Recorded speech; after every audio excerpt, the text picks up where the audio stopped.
El hombre que murió. D. H. Lawrence, parte 3, final. El mar abierto, la vida que empieza dos veces, tercera parte, la huida y el horizonte. Antes de que pudiera irse, llegó el peligro. El tío de la sacerdotisa, el hombre con intereses en el templo como propiedad, el hombre que había propuesto el matrimonio con el romano, llegó al templo con soldados. No era persecución religiosa ni política en sentido estricto. Era la persecución del mundo ordinario que reclama lo suyo, cuando lo extraordinario ha durado demasiado. El templo era propiedad. La sacerdotisa era propiedad en el sentido en que una hija era propiedad de su familia en el mundo romano del siglo I. El hombre extraño que vivía en el templo era una amenaza al orden de las cosas. El esclavo viejo que servía a la sacerdotisa fue el primero en verlos llegar. Y fue el esclavo, el hombre sin nombre y sin poder que Lawrence coloca en la historia con la brevedad y la precisión que da a los personajes secundarios, quien despertó al hombre en la oscuridad y le dijo: «Vete ahora, antes de que lleguen». Hay en este momento de la historia algo que Lawrence no comenta pero que está ahí, que el primero en proteger al hombre que murió no fue ninguna de las figuras del amor o la devoción, no María Magdalena, no la sacerdotisa, no ningún discípulo, sino un esclavo viejo en Egipto que no sabía quién era el hombre al que protegía y no necesitaba saberlo. La solidaridad sin teología. La sacerdotisa despertó también. La despedida fue breve, porque tenía que ser breve. Los soldados estaban en el camino, pero Lawrence le da a la brevedad toda su densidad. Los dos saben lo que fue, saben lo que queda, saben que el hijo que viene es la continuación del encuentro y que el encuentro en sí terminó con la noche. No hay llanto porque el llanto pertenece a la primera vida, al modo de amar que no puede soltar. La sacerdotisa que espera a Osiris sabe que Osiris siempre parte. Eso es parte del mito, eso es parte del amor que ella eligió cuando eligió el culto de Isis.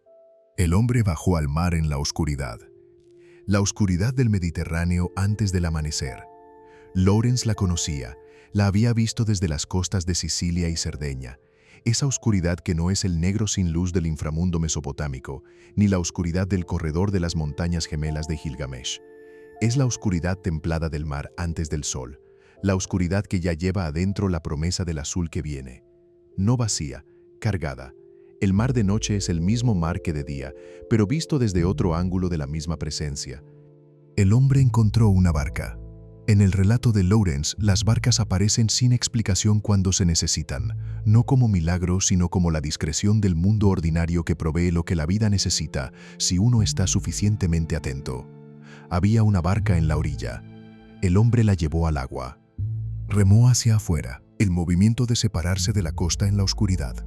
Lawrence lo describe desde el interior del cuerpo remando. Los hombros, los brazos, la resistencia del agua, el peso del remo. No como metáfora del alejamiento, sino como el hecho físico del alejamiento, que alejarse de la costa requiere trabajo muscular, que el cuerpo que rema es el cuerpo que elige irse, que cada golpe del remo en el agua es una decisión renovada.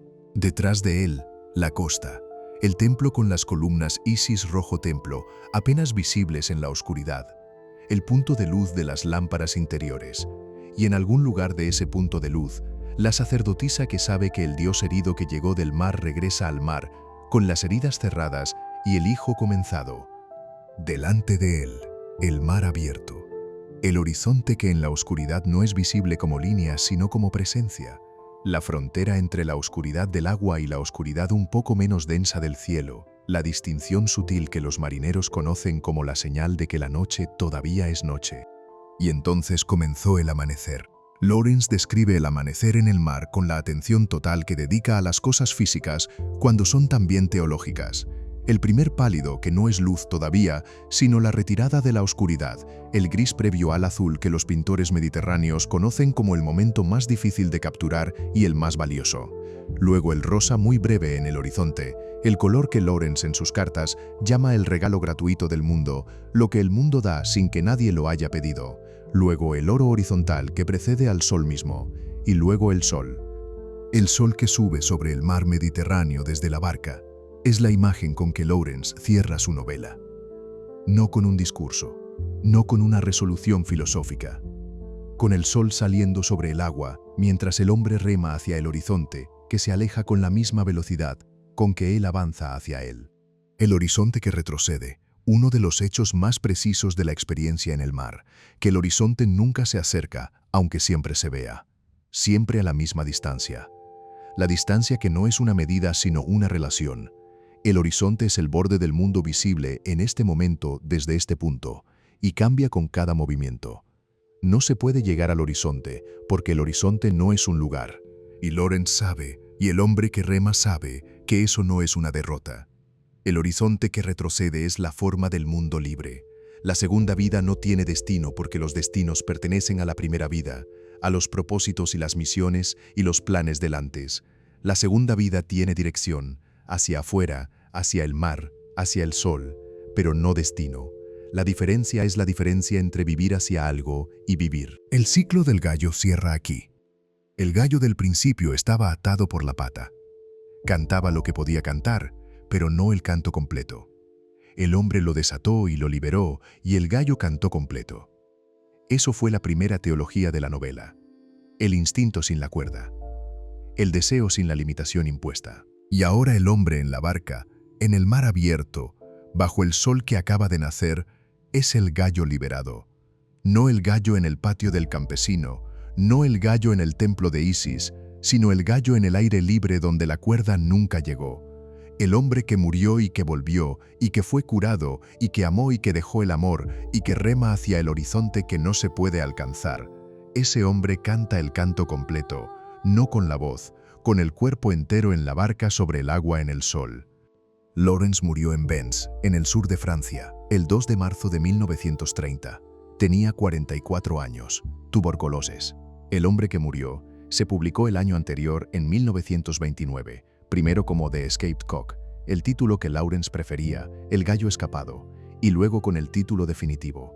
Escribió la novela sabiendo que se estaba muriendo, en el mismo periodo en que escribía las cartas, donde les decía a sus amigos que el cuerpo no era el enemigo del espíritu, sino el espíritu mismo, que la resurrección que importaba era la del deseo y no la de la metafísica, que el sol y el mar y el tacto de otra persona eran los únicos sacramentos que había podido verificar. La novela es lo que buscaba para sí mismo. El hombre que murió es Lawrence. El gallo es Lawrence. La barca en el mar es Lawrence. Y el horizonte que retrocede mientras el sol sale es la única inmortalidad que Lawrence pudo imaginar. No el paraíso ni la vida eterna, sino el presente permanentemente renovado, el sol que siempre está saliendo, el mar que siempre es el mismo mar y nunca el mismo mar. Ve a ver los muros de Uruk. Mira el sol sobre el agua. Los dos gestos apuntan a lo mismo, que lo que permanece no es el cuerpo, sino el mundo que el cuerpo supo habitar. Que la inmortalidad es el nombre que le damos al hecho de que el sol seguirá saliendo sobre el Mediterráneo cuando nosotros ya no estemos ahí para verlo. Que eso, de alguna manera que ninguno de los 6 textos de este ciclo puede explicar del todo, pero que todos señalan, es suficiente.